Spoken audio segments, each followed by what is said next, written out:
కొండకు నేను వస్తే నాకు అఖండ స్వాగతం పలికిన సోదరి సోదరులందరికీ నా నమస్కారాలు, అభినందనలు, శుభాభినందనలు. ఈరోజు మీ ఉత్సాహం చూస్తున్న కొద్దిగా సౌండ్ పెంచు. ఈరోజు మీ ఉత్సాహం చూస్తున్నా, మీ అభిమానం చూశాను. అదే మరిగా మీ ఎమ్మెల్యే ఆంజనేయులు గారి ఉత్సాహం చూశాను.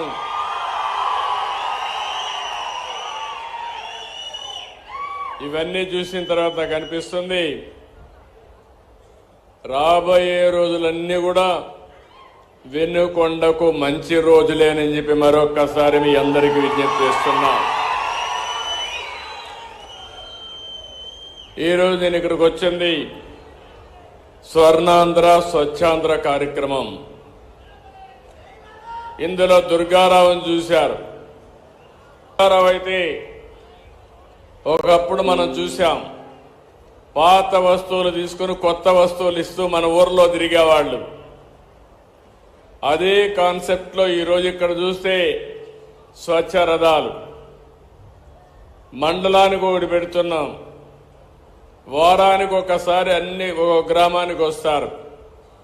మీ ఇంట్లో ఉండే పాతవన్నీ పనికిరాని వస్తువులన్నీ ఇస్తే మీకు అవసరమైన నిత్యావసర వస్తువులన్నీ కూడా మీకు అందుబాటులో పెట్టే కార్యక్రమానికి శ్రీకారం చుట్టాం. ఈరోజు రాష్ట్రంలో అన్ని మండలాలు పూర్తి చేస్తున్నాం. రేపు రాబోయే మార్చికంతా మీరంతా కూడా ఇంట్లో చెత్త బయట పారేయకుండా ఇంట్లో పక్కబెట్టి ఎప్పుడు రథం ఇస్తే దానికి ఇస్తే రెండు లాభాలు: పరిసరాలు పరిశుభ్రంగా ఉంటాయి, కాస్త కోస్త మీకు ఆదాయం వస్తుంది. అలాంటి వినూత్నమైన కార్యక్రమానికి శ్రీకారం చుట్టాం.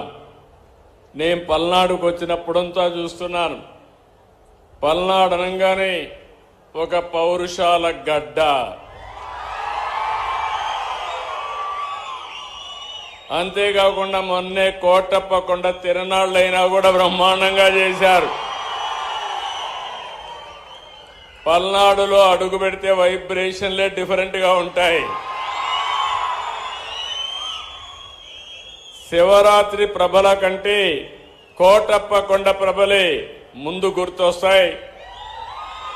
మొన్న కూడా మీరు చూసే కోటప్ప కొండ శివరాత్రి మరింత ఉత్సాహంగా రెండు కూడా బ్రహ్మాండంగా జరిగాయి. నేను నిత్యం మానిటర్ చేశాను. విపరీతంగా వచ్చారు. దానికి కూడా కారణాలు, అనేక కారణాలు ఉన్నాయి. కోటప్ప కొండ దద్దరిల్లే పరిస్థితి వచ్చిందంటే అది మీకుండే అభిమానం. అలాంటి వారందరినీ, మీ భక్తిని కూడా మీరు చాటే పరిస్థితికి వచ్చారు. అలాంటి మిమ్మల్ని మరొక్కసారి అభినందిస్తున్నాను. ఈరోజు మనందరం కూడా నేను వచ్చింది స్వచ్ఛాంధ్ర స్వర్ణాంధ్ర. నేను ప్రారంభించింది 2025 జనవరిలో ప్రారంభించాను. మంత్రి నారాయణ గారు పట్టణాభివృద్ధి శాఖ మంత్రి, మన డిప్యూటీ సీఎం పవన్ కళ్యాణ్ గారు పంచాయతీరాజ్ శాఖ మాత్యులు, వాళ్ళిద్దరి ఆధ్వర్యంలో ఈరోజు స్వచ్ఛాంధ్ర కార్యక్రమాలు ముమ్మరంగా జరుగుతున్నాయి. మీరు ఒక విషయం గుర్తుపెట్టుకోవాలి, ఒక ప్రభుత్వాలు మాతే ఏ విధంగా ఉంటుందో ఇది ఒక ఉదాహరణ. నేను ఈరోజు ప్రారంభించిన కార్యక్రమం కాదు ఇది. నేను ఎప్పుడు పచ్చదనం, పరిశుభ్రం, నీరు, మీరు, అదే మరి ఆకస్మిక తనిఖీలు, ఇలాంటి అనేక కార్యక్రమాల్లో ప్రజలకు దగ్గర కావడానికి వచ్చాను.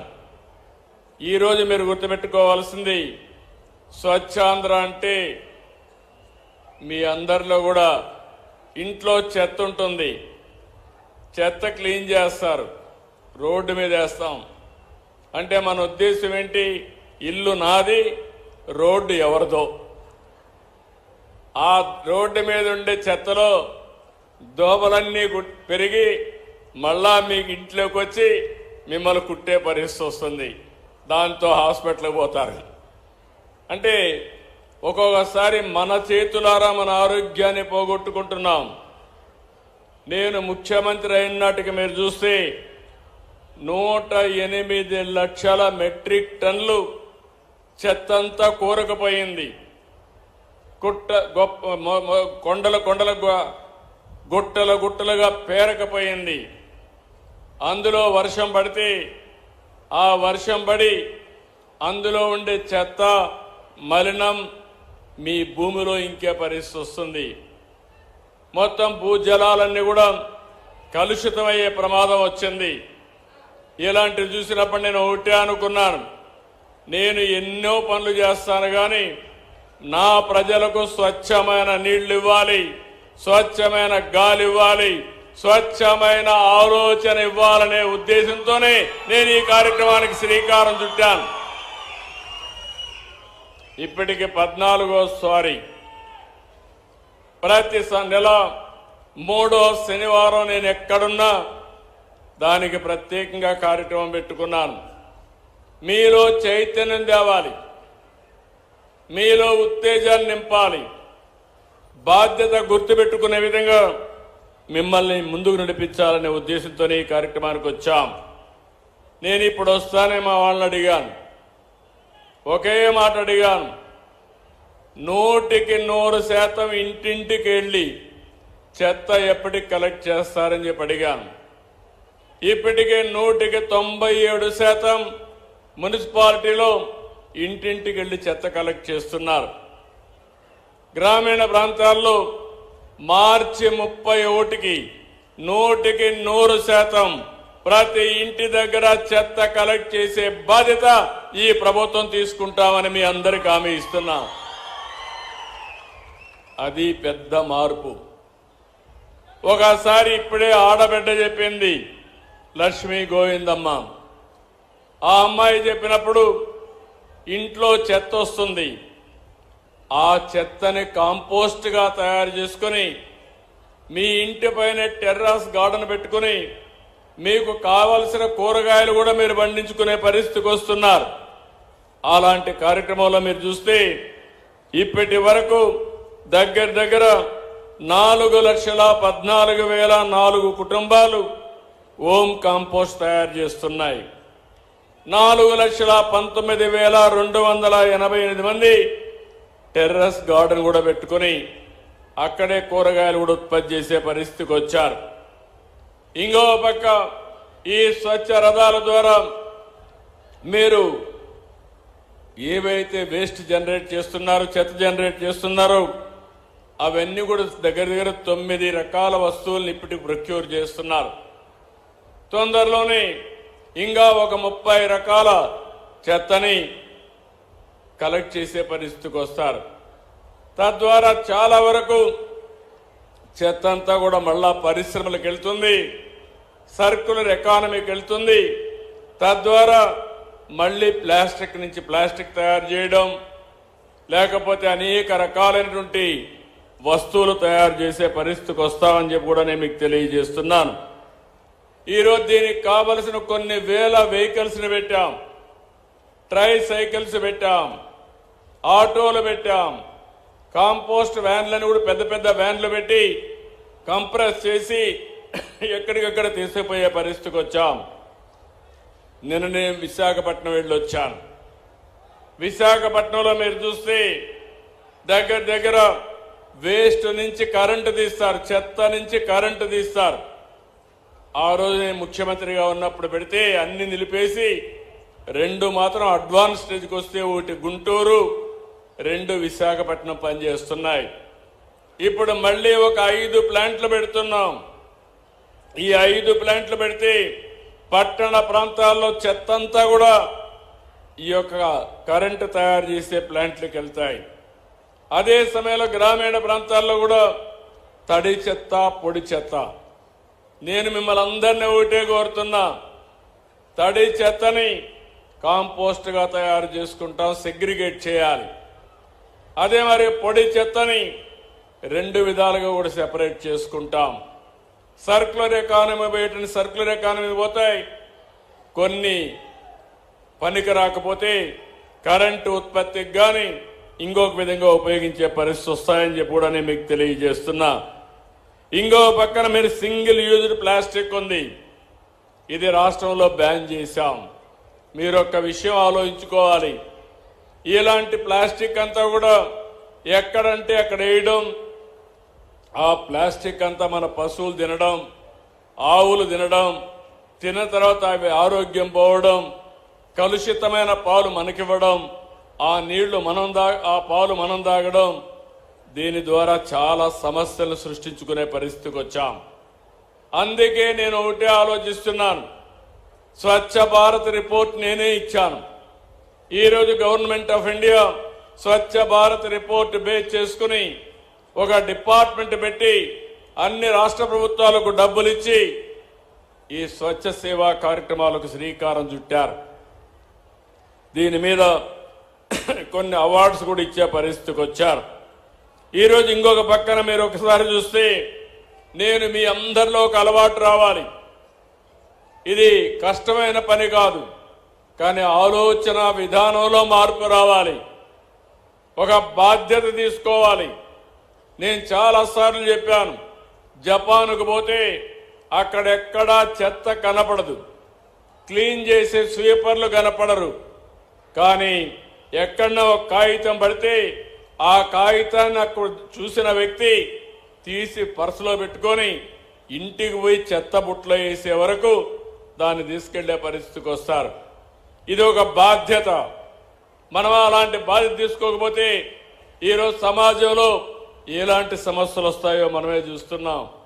ఈరోజు మీరు ఒక్కసారి గుర్తుపెట్టుకోవాలి, మన ఆరోగ్యానికి దోమలు కూడా పెద్ద కారణం. కమ్యూనికబుల్ డిసీజెస్లో ఓసారి దోమ కుడితే మలేరియా వస్తుంది, లేకపోతే డెంగ్యూ వస్తుంది, జేఈ వస్తుంది. మనం మంచినీళ్లు సరిగా తాగకపోతే, కలుషితమైన మంచినీళ్లు తాగితే డయేరియా వస్తుంది, లేకపోతే జీఈ వస్తుంది. అనేక సమస్యలు వచ్చే పరిస్థితి వస్తూ ఉంది. నేను అందుకనే ఒకే విషయం ఆలోచించాను. మీరు ఇప్పటికే మార్పు చూసుంటారు.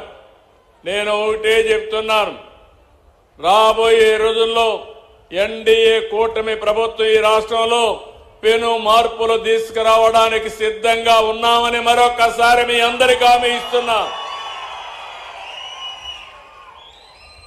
ఇప్పటికే నేను చెప్పాను, సూపర్ 6 అన్నాం, మీరే చూశారు. సూపర్ హిట్ చేశామా లేదా అని మిమ్మల్ని అడుగుతున్నాను. మొదలు తారీఖు వస్తే పేదల సేవలు ఇంటింటికి వస్తున్నాం. నేను కూడా తిరుగుతున్నా, ఎమ్మెల్యేలు తిరగమన్నాను. అంటే ప్రతి నెల మొదలు తారీఖు గుర్తుపెట్టుకోవలసిన వ్యక్తి, సమాజంలో అట్టడుగునుండే వ్యక్తి, ఆ పేదవాడి సేవలో మనం ఉంటే మనం కూడా ఆలోచన విధానం మారుతుంది. ఈరోజు ఒక పెన్షన్ మీరు చూశారు, 4,000, 6,000, 10,000, 15,000 అవసరాన్ని బట్టి.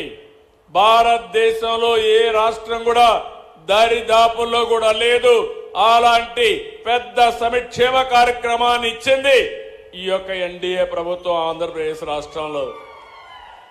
తల్లికి వందనం ఇచ్చాం. ఈరోజు మీరు చూశారు, ఎంతమంది పిల్లలుంటే అంతమందికి 15,000 మీ అకౌంట్లో వేసామా లేదా అని అడుగుతున్నా. అన్నదాత సుఖీభవ. నేను ఒకటే ఆలోచిస్తున్నా, ప్రతి ఎకరాకు నీళ్లు ఇవ్వాలని, రైతుకు గిట్టుబాటు ధర వచ్చే పంటలే వేయించాలని. ప్రజల్లో కూడా ఆహారపు అలవాట్లు మారిపోయినాయి, వాళ్ళకు అవసరమైన పంటలు పండించాలని చెప్పి ఆలోచిస్తున్నాం. దీనికోసం అగ్రి టెక్ తీసుకొచ్చాం, రైతుకు టెక్నాలజీ అలవాటు చేసే పరిస్థితికి వచ్చాం.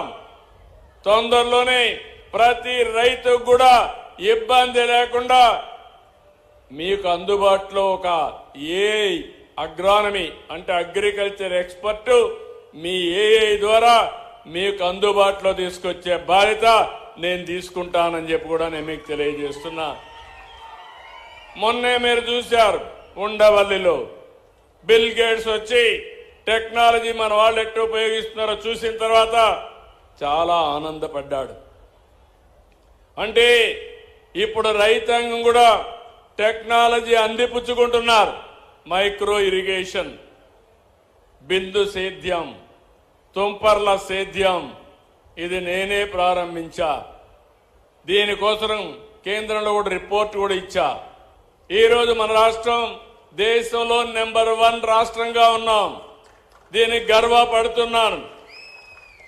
మామూలుగా వారసత్వంగా వచ్చే పంటలే పండిస్తే అందులో ఆదాయం లేకుండా చాలా ఇబ్బందులు వస్తున్నాయి. అందుకే ఈరోజు మీరు చూస్తే రాయలసీమ మొత్తం ఒక హార్టికల్చర్ హబ్ గా తయారు చేస్తున్నాం. దాంట్లో భాగంగా వినుకొండను కూడా అభివృద్ధి చేసే బాధ్యత తీసుకుంటాం. ప్రతి ఒక్కడికి అన్నం పెట్టాలనే ఉద్దేశంతో మధ్యాహ్నం కానీ సాయంత్రం కానీ తెల్లవారి కానీ తిండి లేదు, అదే మరి ఆకలితో బాధపడుతుందనే పరిస్థితి రాకూడదని 5 రూపాయలకే ఈ రోజుట్లో మీకు భోజనం పెడుతున్నామంటే అది ఈ ప్రభుత్వం యొక్క విధానం. ఈ ఒకటే కాదు, ఆర్టీసీలో మా ఆడబిడ్డలు స్త్రీ శక్తి బస్సులన్నీ కిటకిటలాడుతున్నాయి, కళకళలాడుతున్నాయి. స్త్రీ శక్తి ఏంటో నిరూపించే పరిస్థితికి మా ఆడబిడ్డలు వచ్చారు. దీనివల్ల ఆర్థిక పరిస్థితులు మారతాయి. మీకు కూడా బయట పోయే వెసులుబాటు నిండుగా వచ్చింది. దాన్ని చూసిన తర్వాత మీరు కూడా వ్యాపారవేత్తలుగా తయారు చేసే బాధ్యత నేను తీసుకుంటున్నాను. పోయిన మార్చిలో పెట్టాను 1,00,000 మంది ఎంఎస్ఎంఈ చిన్న చిన్న ఫ్యాక్టరీస్ పెట్టుకోమని చెప్పాం. ఈ సంవత్సరం ఒక 5 లక్షల మందిని మళ్లీ ప్రమోట్ చేస్తాం. నేను పెట్టిన వ్యవస్థ డాక్రా సంఘాలు, మహిళలు ఎప్పుడు నాకు అండగా ఉన్నారు. మీకు తోడుగా అండగా మీకుంటానని మరొక్కసారి మీ అందరికీ హామీ ఇస్తున్నా. దీపం ఆ రోజు పెట్టాం. ఈరోజు 3 గ్యాస్ సిలిండర్లు కూడా ఇచ్చాం. నేను ఒకటే మీ అందరికీ విజ్ఞప్తి చేస్తున్నా, ప్రభుత్వం అనేది సంక్షేమ కార్యక్రమాల ద్వారా పేదవాళ్ళకు అండగా ఉంటాం. అందరి జీవితాల్లో వెలుగు తీసుకొస్తాం. అంతటితో ఆపడం లేదు, మీ ఆదాయాన్ని కూడా పెంచాలనుకుంటున్నాం. పేదవాడు శాశ్వతంగా పేదవాడిగానే మిగిలిపోకూడదు. మీ ఆదాయం పెరిగి మీరు కూడా మెరుగైన జీవన ప్రమాణాలు రావాలని ఈరోజు మీరు చూస్తే P4 కూడా తీసుకొచ్చాం. అంటే ఇప్పుడే ఆంజనేయులు గారు చెప్పారు, నేను కూడా 100 ఇళ్లు దత్తత తీసుకున్నాను మా ట్రస్ట్ ద్వారా అని చెప్పి వారు చెప్పారు. వారిని అభినందిస్తున్నా. ఆ 100 ఇళ్లు అందరితో సమానంగా పైకి తీసుకొచ్చే బాధ్యత మీది. ఏదో ఒకరోజు బట్టలు ఇచ్చేసి అయిపోదు.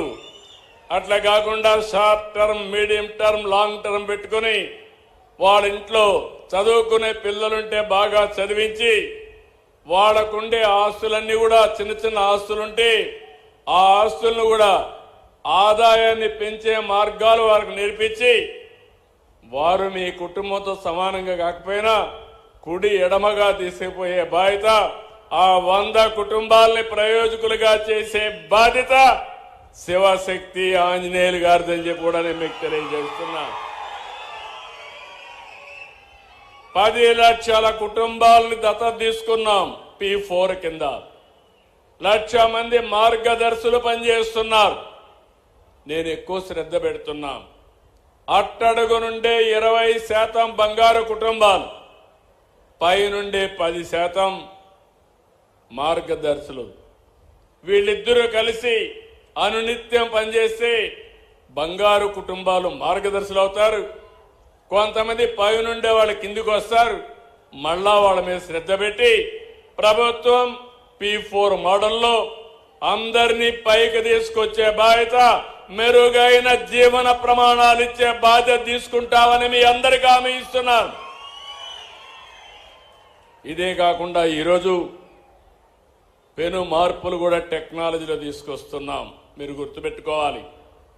ఇక్కడ మీరందరూ ఉన్నారు. భారతదేశంలో ఎక్కడా లేదు వాట్సాప్ గవర్నెన్స్. మీరు ఏ ఆఫీసుకు పోయే పని లేదు.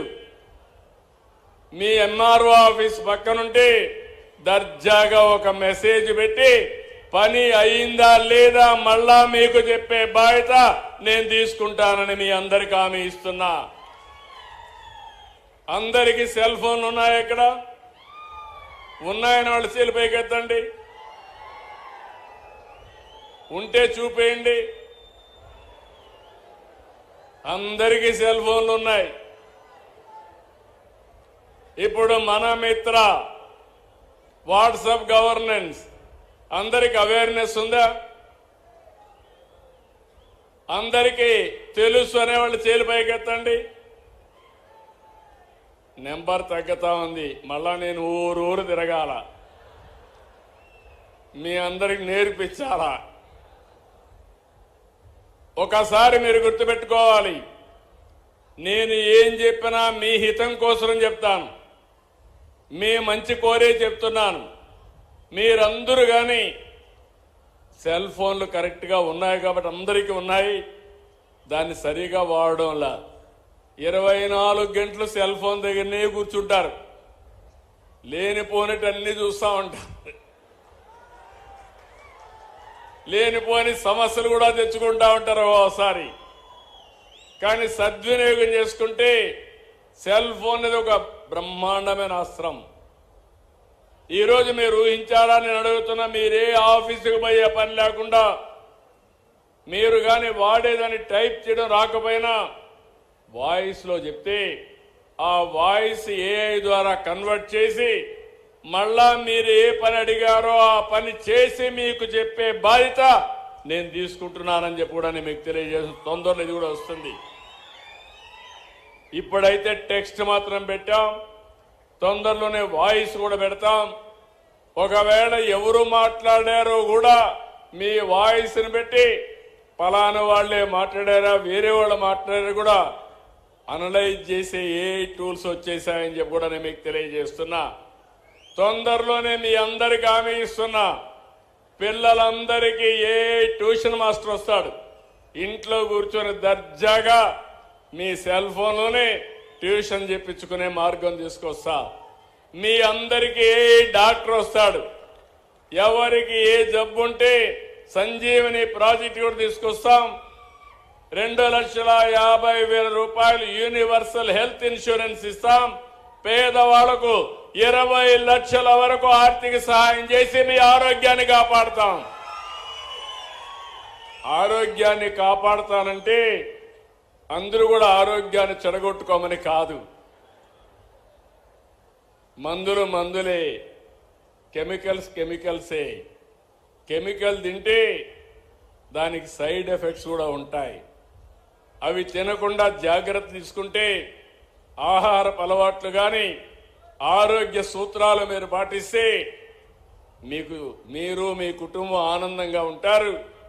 దీర్ఘకాలం ఆరోగ్యంగా ఆనందంగా ఉండే అవకాశం వస్తుంది. నేను ఈ విషయమే కాకుండా వ్యవసాయాన్ని చెప్పాను.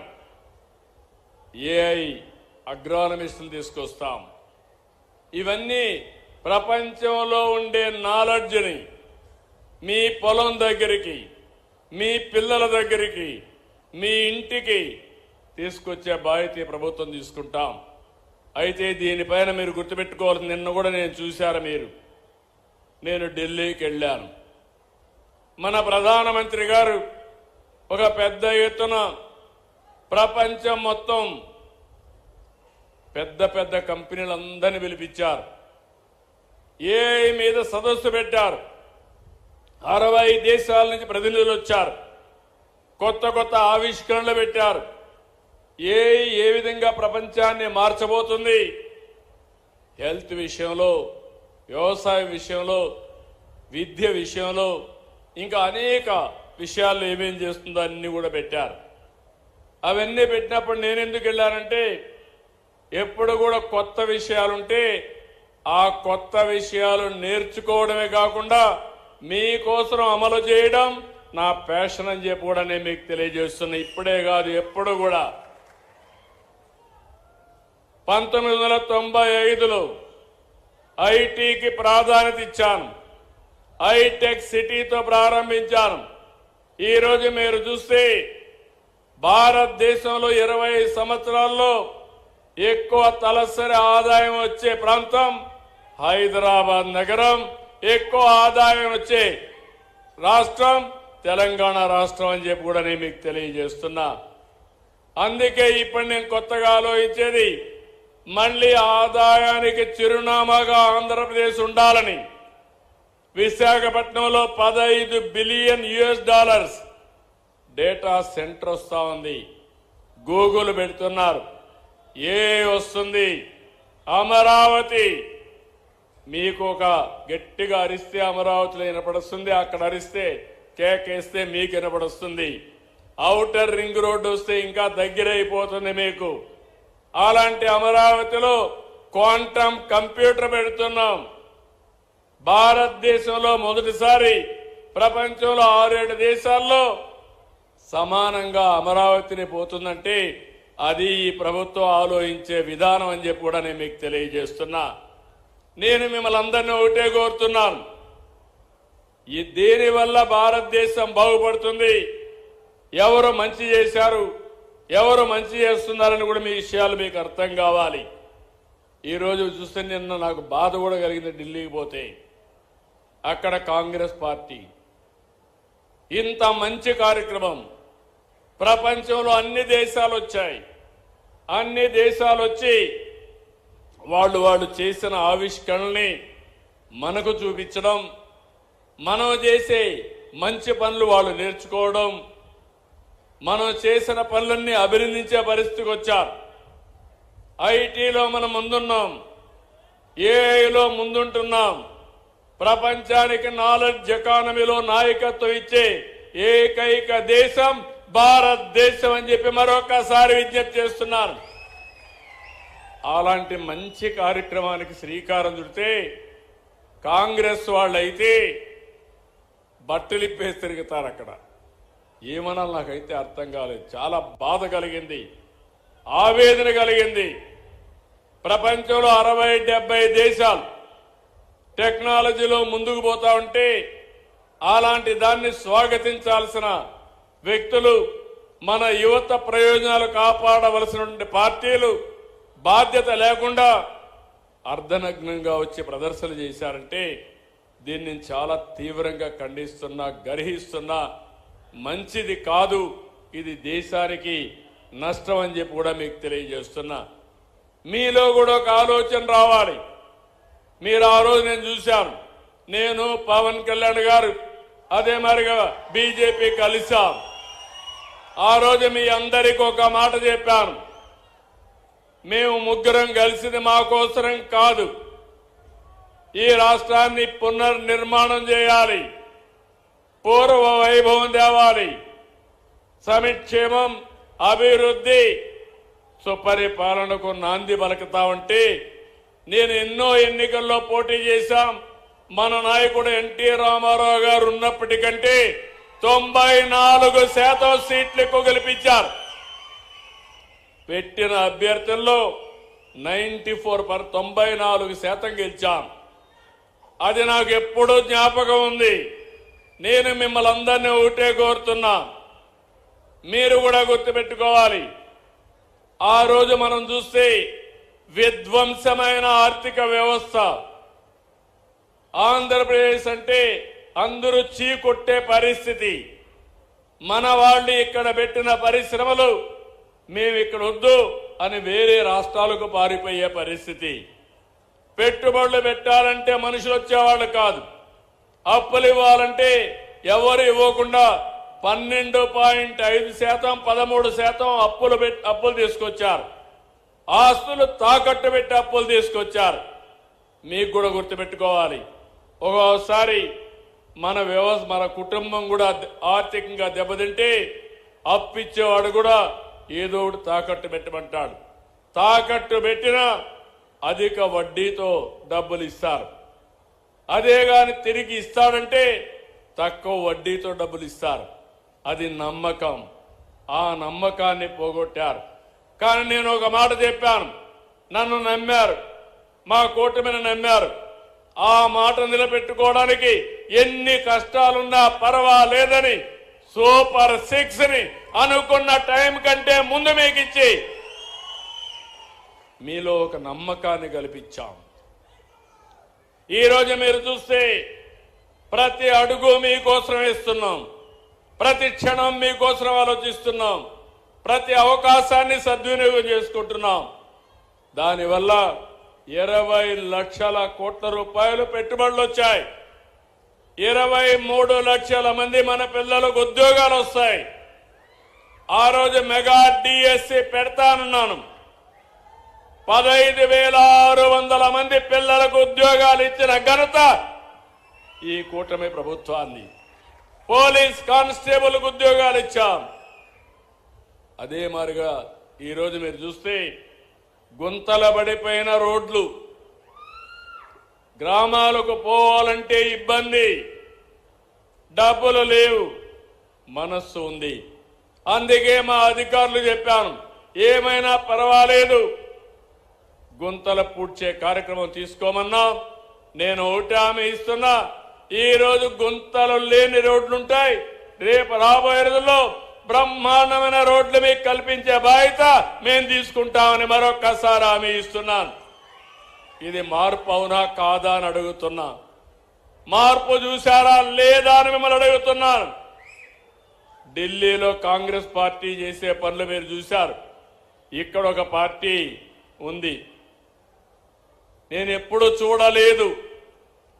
నేను అధిక అపోజిషన్లో ఉంటే అసెంబ్లీలో మా మిస్సెస్ను కూడా తిట్టే పరిస్థితికి వస్తే ఎంత నేను బాంబులకు కూడా భయపడలా, క్లేమోర్ మైన్స్ కూడా భయపడలేదు. 23 క్లేమోర్ మైన్స్ నా మీద ప్రయోగించినప్పుడు సాక్షాత్తు నన్ను కాపాడింది వెంకటేశ్వర స్వామి దిగొచ్చి కాపాడాడు. అలాంటి నేనెప్పుడు కూడా వెంకటేశ్వర స్వామి మా ఇంటి దైవం. నేనెప్పుడు మా ఇంటి నుంచి చూస్తే వెంకటేశ్వర స్వామి నామాలు కనపడస్తాయి మంగాపురం ఆ సైడ్ నుంచి. అలాంటి వెంకటేశ్వర స్వామికి అపచారం చేసే పరిస్థితి ఈ మధ్యలో మీరు చూస్తున్నారు. అధికారంలో ఉంటే బూతులు తిడతారు, అపోజిషన్లో ఉంటే కూడా బూతులు తిడతారు. ఇది ఎక్కడ న్యాయమో ఏమయ్యా? మీకు ఇది కరెక్టేనా? మీకైతే కోపం రాదా? మీ తల్లిని తిడితే మీకు కోపం రాదా? మీ ఇంట్లో వాళ్ళని తిడితే మీకు కోపం రాదా? మనం తిట్టించుకోవడానికి రాజకీయం చేస్తున్నామా? బాధ, ఆవేదన, లెక్కలేనితనం, ఆంబూతుల మారిగా తయారైపోయారు. ఒకసారి రెచ్చగొట్టే ప్రయత్నాలు చేస్తున్నారు. రాష్ట్రాన్ని సర్వనాశనం చేశారు, గంజాయిమయం చేశారు. నేను ఆ రోజు మీకు చెప్పాను ఒక మాట, నేను అన్ని సమస్యలు పరిష్కారం చేస్తాను, కానీ గంజాయికి అలవాటు పడిపోతే అది ఒక వ్యసనంగా మారితే వాళ్ళని మార్చడం చాలా కష్టం అని చెప్పాను. మీకు జ్ఞాపకం ఉంటుంది. అదే జరిగింది. మొన్న మదనపల్లిలో చూశారు, మళ్ళీ గంజాయి తాగి మృగంగా ప్రవర్తించే పరిస్థితికి వచ్చాడు. నేను ఒకే మాట చెప్పాను, ఎవడైనా సరే ఈ రాష్ట్రంలో మత్తు సేవించి తద్వారా మానవత్వాన్ని పోగొట్టుకుంటే, ఆడబిడ్డల జోలుకొస్తే అదే మీకు చివరి రోజు అవుతుందని ఎన్నోసార్లు చెప్పాను. ఇప్పుడు కూడా ఆ మాట కట్టుబడి ఉన్నా. నేను ఎవరిని వదిలిపెట్టను. చట్టం దాని పని చేసుకుంటూ పోతుంది. అలాంటి వ్యక్తులు ఉండాల్సింది జైల్లో అయినా ఉండాలి, లేకుంటే చట్టం ద్వారా ఉరి శిక్షణ అయ్యాలి. ఆ భయంతో ఎవరైతే ఈ తప్పులు చేశారో వాళ్లే అఘాయిత్యం చేసుకునే పరిస్థితి వస్తారు తప్ప ఎవరిని వదిలిపెట్టే పరిస్థితి ఉండదని మరొకసారి మీకు హామీ ఇస్తున్నా. నాకు ఒక వారసత్వంగా వచ్చింది మీరు చెప్పాలి, ప్రజలు ఆలోచించాలి. తిరుమల తిరుపతి దేవస్థానంలో ఒకప్పుడు మీరు తిరుపతికి పోయారు, 1924 పోయారా లేదా అని మిమ్మల్ని అడుగుతున్నా. నాసి రకం ప్రసాదాలు అవునా కాదా అని మిమ్మల్ని అడుగుతున్నా. అప్పుడు ఇచ్చిన లడ్డు మీరు తిన్నారా? 1924లో తెస్తే సువాసన వచ్చిందా? నెయ్యి వాసన వచ్చిందా? అందులో నేను అడుగుతున్నా ఒకే మాట. మా తమ్ముడు నామాలు కూడా పెట్టుకున్నాడు. అది పవిత్రత, దేవుని మీద అభిమానం. చాలా మంది ఉన్నాం, ఒక నమ్మకం. ఆ నమ్మకాన్ని, ఆ పవిత్రతను దెబ్బతీసే అధికారం ఎవరికీ లేదు. ఒక మసీదు కావచ్చు, ఒక చర్చ్ కావచ్చు, ఒక దేవాలయం కావచ్చు, ఆ పవిత్రత కాపాడే బాధ్యత తీసుకోవాలి. అలాంటిది అపవిత్రం చేస్తే నేను ముఖ్యమంత్రి అయిన తర్వాత నేను ఇచ్చిన హామీ ప్రకారం రెండో సంతకం ఆఫీసర్ వేసింది తిరుమల తిరుపతి దేవస్థానం ఈవోగా వేసి శ్యామలరావుని ప్రక్షాళన కార్యక్రమానికి ప్రారంభించా. వస్తే నెయ్యి చూస్తే బాగా లేకపోతే తిరిగి పంపించి దాంట్లో నుంచి శాంపుల్ తీసుకొని ఎన్డీడీబీ పంపించారు. ఎన్డీడీబీ పంపిస్తే అందులో నుంచి ఎనిమల్ ఫ్యాట్ ఉందని ఆ రోజు చెప్పారు.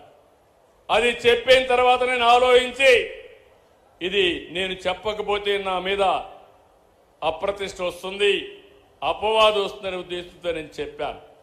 తర్వాత లేనిపోని సమస్యలన్నీ క్రియేట్ చేసి సుప్రీంకోర్టు వరకు పోయే పరిస్థితికి వచ్చారు. సిట్ వేశారు. ఆ సిట్లో వచ్చినటన్నీ మీరు చదివి ఉంటారు. చాలా స్పష్టంగా చెప్పారు, అసలు ఇది నెయ్యే కాదు, కెమికల్స్ తో తయారు చేసిన నెయ్యి అని చెప్పారు. రాష్ట్ర ప్రభుత్వాన్ని కూడా యాక్షన్ తీసుకోమని అధికార యంత్రాంగం పైన ఒక రిపోర్ట్ పంపించారు.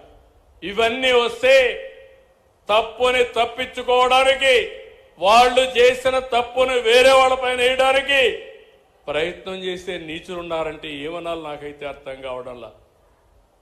మీరందరూ ఒకసారి గుర్తుపెట్టుకోండి, ఆ రోజు నా మీద నేనే ముఖ్యమంత్రి, తెల్లవారు నిద్రలేశాను. వివేకానంద రెడ్డి మర్డర్ నిద్రలే చూస్తే టీవీ సాక్షిలో వేశారు. ఏమని? గుండెపోటుతో వివేకానంద రెడ్డి చనిపోయాడని.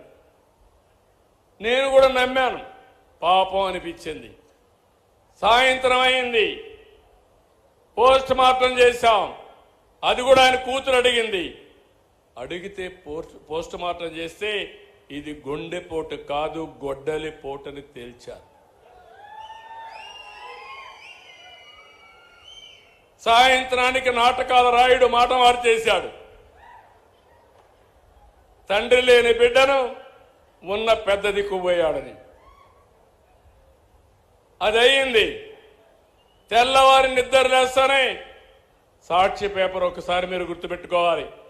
నారాసుర రక్త చరిత్ర నా చేతిలో కత్తి పెట్టి నా జీవితంలో ఊహించని సంఘటనది.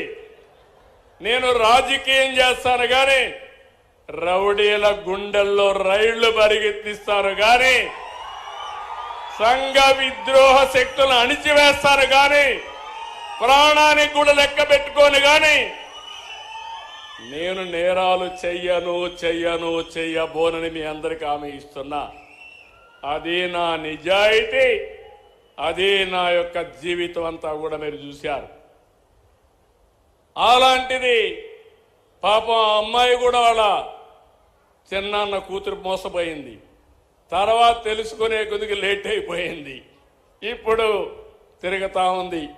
సెక్యూరిటీ కూడా పెట్టుకొని తిరిగే పరిస్థితి వచ్చింది.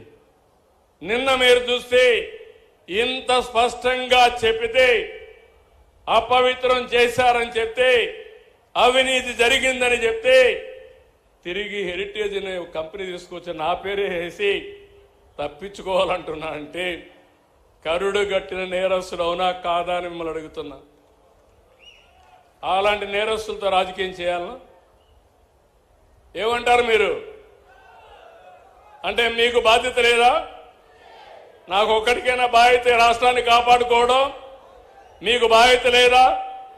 ఎందుకు మీరందరూ కూడా గట్టిగా ముందుకు రావడం లేదు నేను అడుగుతున్నా.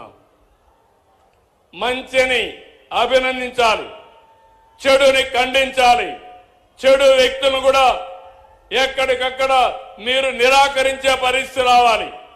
అప్పుడే రాజకీయాలు ప్రక్షాళన అవుతాయి. అట్లా కాకుండా ఏదో చిన్న చిన్న దీని మీదనే ఆలోచిస్తా కూర్చుంటే నాకెందుకు వచ్చిందని మీరు ఇంట్లో పడుకుంటే 5 ఏళ్లు మీకోసం నేను కష్టపడ్డా. కడాన నాకు ఎప్పుడూ ఊహలో కలలో కూడా ఊహించలేదు. నేను కూడా జైలుకు పోవాల్సి వచ్చింది. దేని మీద పోయాను మీరు చూశారు. నాకు ఒక నోటీస్ ఇస్తే నేను సమాధానం చెప్పేవాడిని. ఉన్న పళంగా నిన్ను అరెస్ట్ చేస్తున్నా అని పట్టుకొచ్చి లోపలేసే పరిస్థితికి వచ్చారు. కానీ దేనికోసం పోరాడాను? దేనికోసం? 45 సంవత్సరాలుగా నన్ను అభిమానించారు.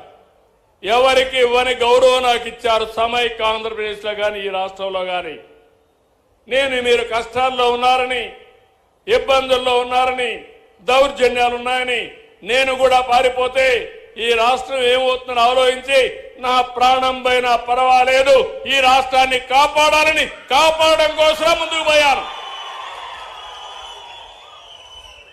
చాలా మంది అన్నారు జైల్లో నుంచి మీరు తిరిగి రారన్నారు. నేను ఎప్పుడూ భయపడలేదు. నేను ఒకే మాట చెప్పా, నేను 23 క్లెయిమోర్ మైన్స్ నా మీద వేసినప్పుడే భయపడకపోతే దీనికి నేను భయపడనని చెప్పాను. ఒక పద్ధతి కోసం, ఒక పర్పస్ కోసం ఉన్నప్పుడు భయపడను. అది నా నైజం. ఇప్పుడు చూస్తే నిన్న సాక్షాత్తు వెంకటేశ్వర స్వామి ఫోటో కూడా కౌన్సిల్లోకి తీసుకెళ్లిపోయారు. ఏం తమ్ముళ్ళు, ఇది మీకు న్యాయం అనిపిస్తుందా? న్యాయం అనిపిస్తున్నానని మిమ్మల్ని అడుగుతున్నా. ఇలాంటి వాళ్ళతో నేను రాజకీయం చేయాలని మిమ్మల్ని అడుగుతున్నా. చెప్పులు వేసుకొని వెంకటేశ్వర స్వామి ఫోటోలు తీసుకొని ఇసిరిసేస్తారు. అంటే ఏంటి మీ అజం? ఏంటి మీ అహంకారం? మీ అహంకారం అంతా ఒకటే, ఒక రాజకీయ పార్టీ అని. శివుడి తల మీద పాముంటే మనం ఏం చేయలేము ఒకసారి. అదే అనుకుంటున్నారు. నేను తప్పకుండా శివుడు తలపైన పాముంటే నమస్కారం పెట్టి శివుడికి దాన్ని బయట తీసుకొచ్చి పాముని ఏం చేయాలో అది చేస్తామని చెప్పి కూడా నేను మీకు తెలియజేస్తున్నా. ఎవరి కోసం ఇది? మీకోసం అవునా కాదా? పల్నాడులో ఏం జరిగింది? రాజకీయాలు ఏంటి? ముఠా కక్షలు. రాయలసీమ మొత్తం ముఠాల్ని పూర్తిగా అణిచివేసి ఈరోజు రాయలసీమ కరువు సీమ కాదు, రతనాల సీమని హార్టికల్చర్ హబ్గా తయారు చేస్తున్నారు. నీళ్ళిచ్చా హార్టికల్చర్ హబ్ చేస్తున్నా, రైతాంగాన్ని బాగు చేసే బాధ్యత తీసుకున్నా. ఇక్కడ కూడా మిమ్మల్ని అందుకే అడుగుతున్నా. నేను చాలా పెను మార్పులు తీసుకురావాలనుకుంటున్నాను. ప్రతి ఎకరాకు నీళ్లు ఇవ్వాలనుకుంటున్నాను. కరెంటు ఛార్జీలు పెంచకుండా ఉండాలనుకుంటున్నాను. మన పిల్లలకందరికీ ఉద్యోగాలు ఇవ్వాలనుకుంటున్నాను. ప్రతి ఒక్కరికి ఐటీ నేర్పించాలనుకుంటున్నాను. ప్రతి ఒక్కరు కూడా కష్టపడి పనిచేయడమే కాకుండా స్మార్ట్గా పనిచేసే విధానానికి శ్రీకారం చుడతాను. మీ జీవన ప్రమాణాలు పెంచుతాను. ఇలాంటి కార్యక్రమాలు నేననుకుంటే 24 గంటలు నిద్రలేస్తే ఇదే ప్రయోగాలు, చెత్త ప్రయోగాలు, పాతకాలపు రాజకీయాలు. మొన్న బయట వస్తే మీరే చూశారు. బయట వస్తే బలవంతంగా మనుషులు తీసుకొస్తారు. వాళ్ళ కారుల కిందనే మనుషులు చంపేస్తారు. చంపేసి మళ్ళీ గవర్నమెంటే చంపిందని మన మీద నెప్పవేస్తారు. పరామర్శలో పోతారు. పోతూ పోతూ మనుషులు చంపేస్తారు. వీళ్ళు మాత్రం పరామర్శించరు. బతుకుండే వాళ్ళని పరామర్శిస్తారు. బూతులు తిట్టిన వాళ్ళని పరామర్శిస్తారు. నీకోసం వచ్చి చనిపోతే పరామర్శించిన పార్టీలు ఇవన్నీ. అందుకే నేను అడుగుతున్నా, నేను చెప్పకూడదు అనుకున్నాను. వెంకటేశ్వర స్వామి విషయం బయట మాట్లాడడం మంచిది కాదని కొద్దిగా ఓపిక పట్టాను. కానీ 2 రోజులు ఓపిక పడితే తిరిగి ఆ నెపాన్ని నా మీద వేసి దొంగ అని తప్పించుకునే పరిస్థితికి వస్తే దొంగను పట్టి నడి రోడ్లో నిలబెట్టవలసిన బాధ్యత, పోలీసింగ్ చేయాల్సిన బాధ్యత నా పైన ఉంది. అవునా కాదా? నేను చెప్పింది వాస్తవం. చేలు పైకెత్తండి. మీరు నాతో నడుస్తారా అని మిమ్మల్ని అడుగుతున్నా. Thank you. అది మీరు చేయండి. మనం మంచిగా చేద్దాం. నేను ఇక్కడికి వచ్చినప్పుడు మీ ఎమ్మెల్యే గారు, చీఫ్ విప్ గారు కొన్ని విషయాలు ఇక్కడ నాకు చెప్పారు. ఒకటి, మీరు చూస్తే ఇక్కడ 100 పడకల ఆసుపత్రిని వినుకొండ సిహెచ్ని 100 పడకల ఆసుపత్రిగా చేయమన్నారు.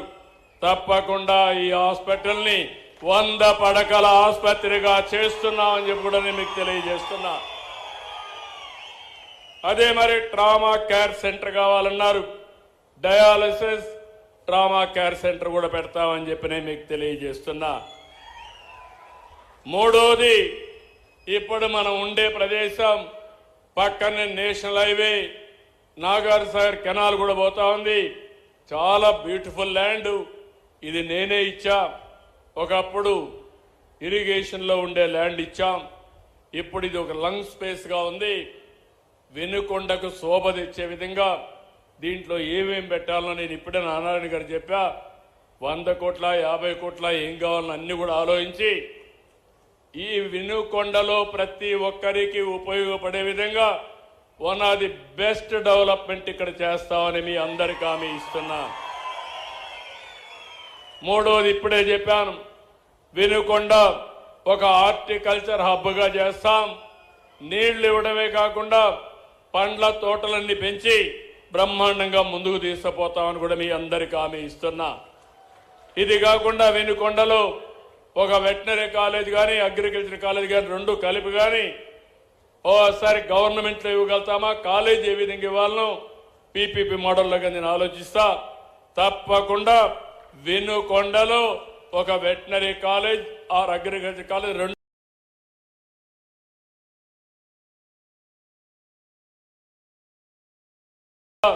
మోడర్నైజ్ చేయమని కోరారు.